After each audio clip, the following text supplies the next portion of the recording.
নমস্কাৰ অন্য এটা ভিডিঅ' লৈ আমাৰ ইউটিউব চেনেললৈ আপোনালোকক স্বাগতম আজি আমি অন্য এখন ঠাইলৈ গৈ আছোঁ ভিডিঅ'টো চাই থাকিব এখন সুন্দৰ ঠাই আৰু সুন্দৰ পৰিৱেশ এটা আপোনালোকক দেখাবৰ কাৰণে যত্ন কৰিম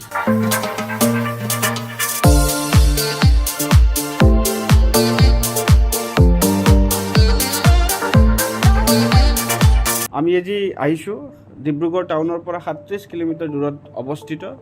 নামফাকে গাঁও আৰু নামফাকে গাঁৱতে অৱস্থিত নামফাকে বৌদ্ধ বিহাৰ নামফাকে বৌদ্ধ বিহাৰ এটা খুব সুন্দৰ পৰিৱেশ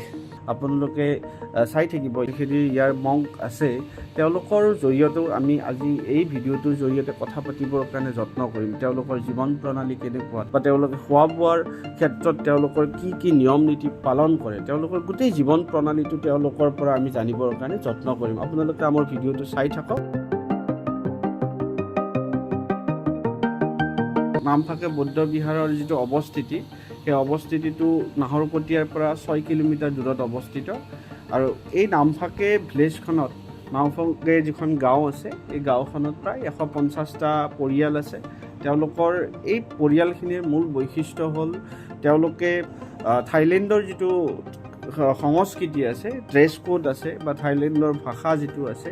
তেওঁলোকে আজিও সেইটো ফ'ল' কৰি আছে সমান্তৰালভাৱে তেওঁলোকে অসমৰ যিটো বুদ্ধিষ্ট কালচাৰ আছে অসমৰ যিটো বুদ্ধিষ্ট শ্ৰেণী আছে বা বুদ্ধিষ্ট সংস্কৃতি আছে সেই বুদ্ধিষ্ট সংস্কৃতিটোকো তেওঁলোকে ধৰি ৰাখিছে আৰু নামফাকে বৌদ্ধ বিহাৰৰ যিটো বৈশিষ্ট্য সেই বৈশিষ্ট্যটো হ'ল এনেকুৱা ইয়াৰ যিটো নেচাৰেল এটমছফিয়াৰ প্ৰাকৃতিক যিটো পৰিৱেশ সেই প্ৰাকৃতিক পৰিৱেশটো খুব সুন্দৰ অসমৰ যিমানবোৰ বৌদ্ধ বিহাৰ আছে তাৰ ভিতৰত আটাইতকৈ এটা উল্লেখনীয় বা আটাইতকৈ পুৰণি যিখন মানে গাঁও সেইখন হ'ল নামফাকে গাঁওখন বা এই নামফাকে গাঁওখনতে এই সুন্দৰ যিটো নামফাকে বৌদ্ধ বিহাৰটো অৱস্থিত হৈ আছে আৰু সেইকাৰণে ইয়াক নামফাকে বৌদ্ধ বিহাৰৰ যিমানবোৰ অনুষ্ঠান আছে তাৰ ভিতৰত ইয়াক মেডিটেশ্যন চেণ্টাৰ হিচাপে ইয়াক গঢ়ি তোলা হৈছে আৰু এই নামফাকেৰ যিখিনি পপুলেশ্যন আছে তেওঁলোক ইতিহাসে যিটো স্বীকৃত দিয়ে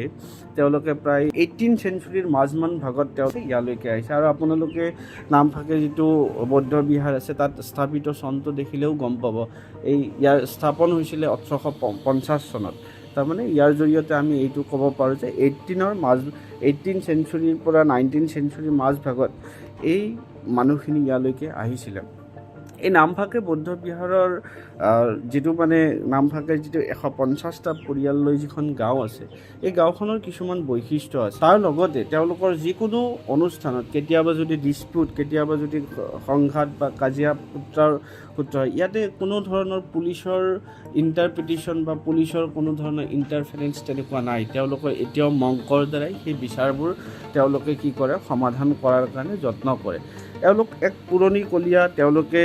থাইলেণ্ডৰ সংস্কৃতি তাৰপিছত অসমৰ সংস্কৃতিক একাকাৰ কৰি তেওঁলোকৰ এতিয়াও যিটো থাইলেণ্ডৰ যিটো লেনদেন তেওঁলোকৰ লগত খুব সুন্দৰভাৱে তেওঁলোকে কি কৰি আছে চলি আছে আৰু ইয়াৰ যিটো ইতিহাস বা ইয়াৰ সমান্তৰাল পৰিৱেশটো আপোনালোকে যেতিয়া চাব বা দেখাৰ লগে লগে আপোনালোকে গম পাব ইমান সুন্দৰ পৰিৱেশ আপোনাৰ উপাসনাৰ বাবে আপুনি যেতিয়া ইয়াৰ ভিতৰত সোমাব আপোনাৰ মনটোক কৰবাত পবিত্ৰ কৰি তুলিব আহকচোন আমি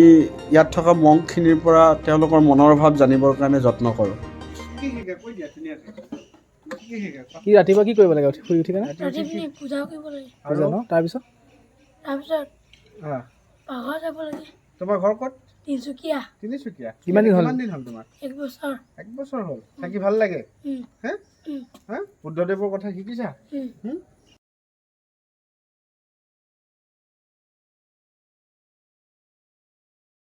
ঘৰ ক'ত তোমাৰ তিনিচুকীয়া এটা কিমান দিন হ'ল তোমাৰ 3 বছৰ হ'ব 3 বছৰ হ'ল আচ্ছা তুমি 3 বছৰ থাকিলা তেওঁ নতুনকৈ আহিছে এবছৰ হ'ল না আৰু কিমানজন আছে ইয়াতে 16 জনমান আছে তোমালোক ৰাতিপুৱা কেইটা বজাত উঠিব লাগে ৰাতিপুৱা পূজা থাকিলে 3-4টা মান উঠিব লাগে আৰু পূজা নাথাকিলে 5টা মানতে উঠিব লাগিব 5টা মান ৰাতি আকৌ টোপনি কেইটাত যোৱা ৰাতি 8টা মানত গধূলি কি কৰিব লাগে পুৱা কেইটাত হয় মানে আমি ৰাতিকে নাখাওঁ আৰু 12 বাজি পিছত নাখাওঁ আৰু 12 বাজি দিনৰ 12 বাজিৰ পিছত হা দিনৰ 12 বাজিত খোৱা নহয় আৰু এতিয়া আৰু একো খোৱা নহয় তোমালোকৰ হা দিনৰ 12 বজাত খাই দিলা আৰু তোমালোকৰ ক'ত ঘৰ তোমালোকৰ তোমাৰ ঘৰ ক'ত ইয়াতে হা থাকি ভাল লাগে ইয়াতে থাকি ভাল লাগে ইয়াতে কিমান দিন হ'ল ইয়াতে 7 days তোমাৰ 7 days আচ্ছা তোমাৰ হা সবৰ 7 days খবৰ শুনাও নতুনকৈ আহিছা তোমালোক এই কোন ডিষ্ট্ৰিক্টত ঘৰ তিনিচুকীয়া ডিষ্ট্ৰিক্ট একদম মেক্সিমাম তিনিচুকীয়া তোমালোক ইয়াতে 16 জন আছা ন ভাল লাগে থাকি এই 7 দিন কেনেকুৱা গ'ল ভালে গৈছে ন ৰাতিপুৱা কি কৰিব লাগে কেইটা বজাত উঠিব লাগে চাৰিটা বজাত উঠিব লাগে উঠি কি কৰিব লাগে মানে কালিব লাগে আৰু ড্ৰেছ হৈ পিনে মানে প্ৰাৰ্থনা কৰিব লাগে আৰু নিশা কেইটা বজাত টোপনি মাৰা টোপনি কেইটাত যোৱা টোপনিটো 8টা 9টা 8টা তোমালোকেতো 12টা বজাত খোৱা ন তাৰপিছত আৰু একো নোখোৱা হা আচ্ছা একো বেলেগ একো বস্তুৱে নোখোৱা আৰু না খালি জুচবিলাক খাবলৈ পাৰোঁ হয় নেকি মানে হেভি ফুডটো খাব নোৱাৰে আৰু ন খাব নোৱাৰে ন থাকি ভাল লাগে 12টাৰ পিছতো খাবলৈ নোৱাৰোঁ খাবতো নোৱাৰো ন আনিলে পিছদিনা খাব পাৰিবা হা আনিলে খাব পাৰিবা তোমালোকে সেইটোতো বাধা চাধা মানে নাই কি খাই তেওঁলোকে কি খোৱা তোমালোকে কোৱাচোন আজিতো গম নাপালো কেতিয়াবা লৈ আহিম আকৌ আমিতো কালি ওলামেই এতিয়াৰ পৰা কালি ওলাবা কালি ক'ত যাবা কালি মানে ঘৰ যাম ঘৰ যাবা তাৰপিছত আৰু নাহা তাৰপিছত তাৰপিছতো না আৰু নাহিবা না আচ্ছা ইয়াতে 16 জন গোটেই কেইজন যাব নেকি কালি কিছুমান থাকিব ন ঠিক আছে ভাল লাগিল তোমালোকক গোটেইকেইজন লগ পাই হা থাকা দেই ভালকৈ